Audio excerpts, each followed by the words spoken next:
संसद का नया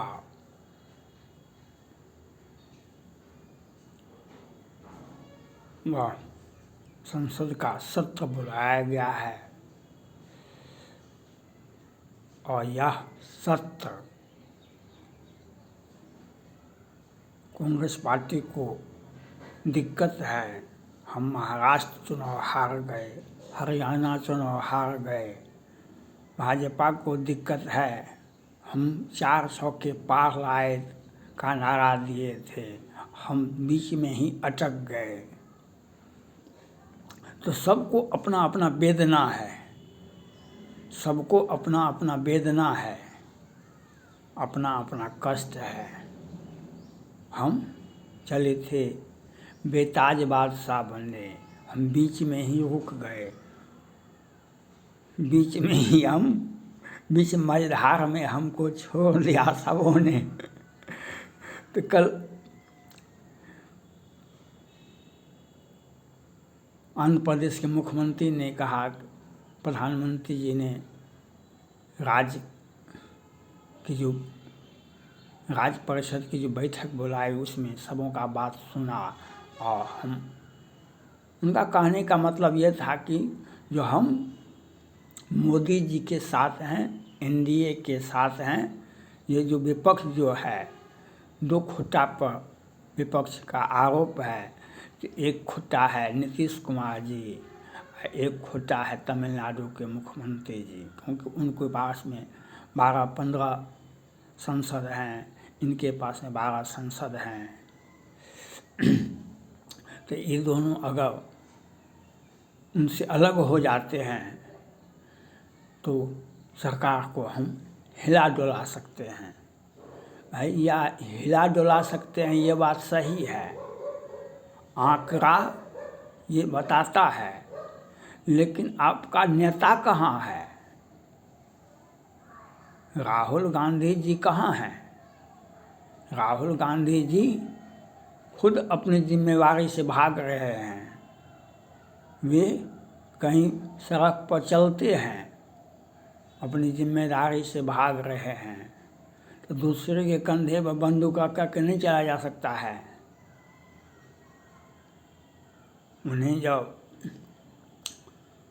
संदेश खाली में जाने से रोका गया, ममता बनर्जी की सरकार ने, ममता बनर्जी ने संदेश खाली में आदिवासी लड़कियों के साथ जब जाती हुई, तो राहुल गांधी जी ने कहा हम भी वहाँ जाएंगे, उनको रोक दिया गया। तो भाई रोक दिया गया तो आप रोके का है? आपको हमको कोई रोक देगा और अच्छी बात नहीं है। आप उस वक्त कह देते राहुल गांधी जी ममता बनर्जी की सरकार को बर्खास्त करो, केंद्र सरकार भी बर्खास्त करने के लिए बेचैन थी, तो आप तो बोले नहीं, आप तो समझौता कर लिए, कहीं ना कहीं हमारा सहयोगी हमसे छिटक नहीं जाए, इसलिए समझौता कर लिए। ये अयोध्या के रामलला के मंदिर में जब भगवान राम का स्थापना हुआ तो इंडी गठबंधन का कोई नेता नहीं गए और राहुल गांधी जी पूरे देश में भ्रमण करते और एक ही नारा बजाते रहे, जो हम भाजपा ने धर्म को भगवाकरण कर दिया और सरकार का धर्म के नाम पर सरकार को चला रहे हैं, धर्म विशेष के लोगों को प्रताड़ित कर रहे हैं। और वही राहुल गांधी जी, अखिलेश सिंह यादव जी हैं जो निरंकारी बाबा, अहंकारी बाबा ने सैकड़ों लोगों को मार दिया, इस पर मौन धारण कर लिए, इस पर मौन धारण कर लिए। हम कुछ बोल नहीं पाते हैं क्योंकि हमने अपने से अपने घर में आग लगाया। निरंकारी बाबा, अहंकारी बाबा के बारे में क्यों नहीं बोले राहुल गांधी जी, अखिलेश यादव जी हैं?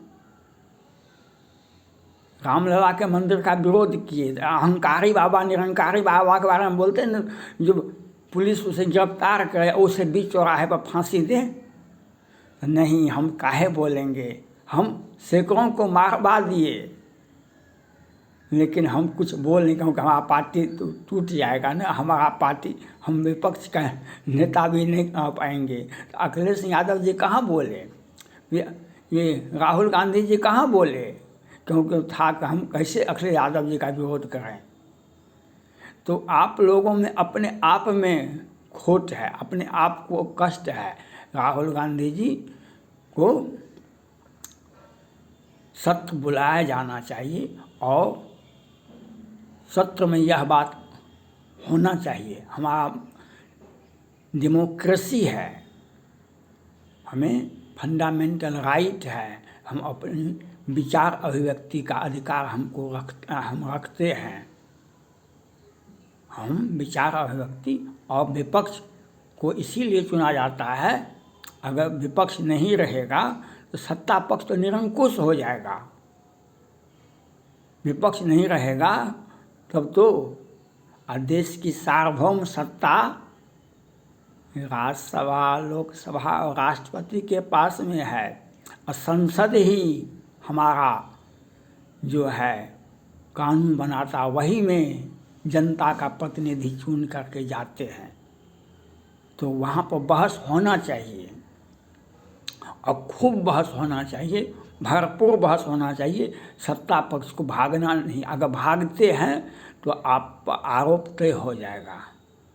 आप बहस का जवाब दीजिए, सरकार विपक्ष जो पूछेगा उसको जवाब देना पड़ेगा, चाहे वह संयुक्त समिति से चाहता है, जो संयुक्त संसदीय समिति से अडानी मामले में जांच हो या जिस मामले में जांच हो उसका जवाब देना चाहिए। और संयुक्त संसदीय समिति बनना चाहिए, अडानी हो या मेहुल चौकसी हो कि नीरव मोदी हो कि विजय माल्या हो, उसके बारे में सरकार को विधिवत बहस के लिए तैयार होना चाहिए। हर हाल में स्वस्थ आलोचना को सहने का क्षमता होना चाहिए, स्वस्थ आलोचना होनी चाहिए, बहस होनी चाहिए। जब तक बहस नहीं होगा जनता के बीच में दिमाग में कैसे आएगा। और हमको जो चुन करके भेजा है जनता ने, सारी सुविधाएं लेने के लिए नहीं भेजा है।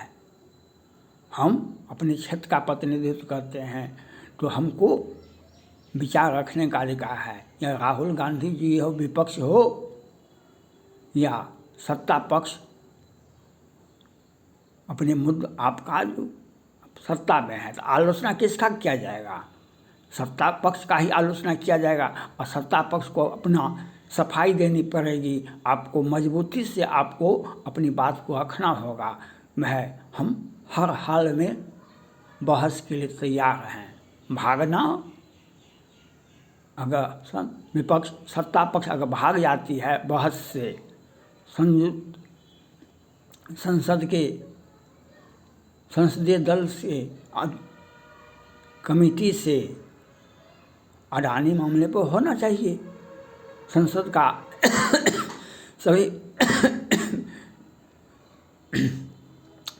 सभी संसद का एक कमेटी होना चाहिए जो बहस करे और जो जांच करे अडानी के मामले में क्या हुआ, सरकार क्यों भागेगी।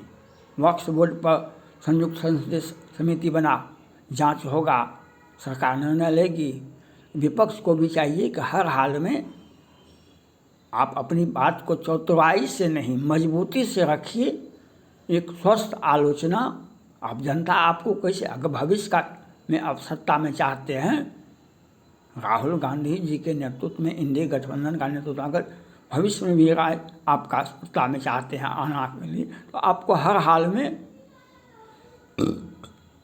संसद में बहस होना चाहिए, हर हाल में। और मजबूत से, विपक्ष भी मजबूत है, हर हाल में अपनी मांग को सुनिश्चित करना चाहिए कि हम बहस चाहते हैं संसद में। तो हो अकपर फोरी नहीं होना चाहिए, जो नियम है। आप एक विपक्ष मजबूती के साथ बात को रखे और हर हाल में जो दुनिया देखे कि हमारी डेमोक्रेसी मजबूत है। जितना बहस होगा संसद में उतना अच्छा है। चाहे जो भी मामला हो, जो भी मामला हो, चाहे अडानी हो या मेहुल चोकसी हो या नीरव मोदी हो कि विजय माल्या हो, उस पर बहस होना चाहिए। वक्फ बोर्ड पर बहस हुआ, कमेटी बनी, जांच हो रहा है, तो होना चाहिए। इस सत्ता पक्ष को इससे भागना नहीं चाहिए। मजबूती से जनता का भरोसा आपको तभी तक मिलता रहेगा जब आप बहस में हिस्सा लेंगे। जनता जब देखती है आप ईमानदारी पूर्वक जनता का बात का जवाब देते हैं, जनता आपके ऊपर भरोसा करती है, तो वह भरोसा ही आपको वोट के रूप में बदलता है। जनता के भरोसा को तोड़िएगा तो आप कहीं के भी नहीं रहिएगा। जनता का भरोसा जब होता है तो वही वोट के रूप में बदलता है। विपक्ष हो या सत्ता पक्ष हो, हर हाल में बहस होनी चाहिए। कोई ये मुद्दा हो, संसद में होनी चाहिए, स्वस्थ आलोचना चाहिए। दिन रात बहस होते रहना चाहिए, जो निचोड़ करके बातें आएंगी। जब तक डिस्कशन नहीं होगा, बहस नहीं होगा, तब तक बात सामने कैसे आएगी? ये एक बार कह देने से, अमित शाह जी ने कहा कि हम कॉलर पकड़ रखे अडानी को, मेहुल चोकसी को ले आएंगे, विजय माल्या को ले आएंगे। कह देने से क्या हो गया? कानून पूरा हो गया, जवाबदेही तय हो गया। यह नहीं, आपको सरकार को जवाबदेही देना पड़ेगा कि विजय माल्या क्यों नहीं भारत आया, अडानी क्यों नहीं भारत आए, कौन कौन कहाँ से कहाँ भागे हुए हैं। इसलिए आपको हर हाल में इसका जवाब देना पड़ेगा। केंद्र सरकार को संसद में जवाब देना पड़ेगा। संसद के प्रति आप जिम्मेवार हैं। प्रधानमंत्री सिर्फ और सिर्फ लोकसभा के प्रति जिम्मेवार हैं। सरकार लोकसभा के प्रति जिम्मेवार है। बहुमत दल के नेता ही प्रधानमंत्री होते हैं। बहुमत दल के नेता ही प्रधानमंत्री होते हैं। तो सरकार का चाबी लोकसभा ही तय करती है, और जनता का हम चुने हुए प्रतिनिधि हैं, तो हम जनता का आवाज़ तो उठाएंगे। चाहे आप सत्ता पक्ष मूर्छित हो जाए कि विपक्ष जिंदा हो जाए, इससे नहीं। जितनी आलोचना होनी चाहिए, जितना स्वस्थ बहस होना चाहिए, उतना भारत का डेमोक्रेसी के लिए मजबूती है। हम ये अच्छा बात मानते हैं, ये अच्छा शुभ संकेत है। थैंक्स।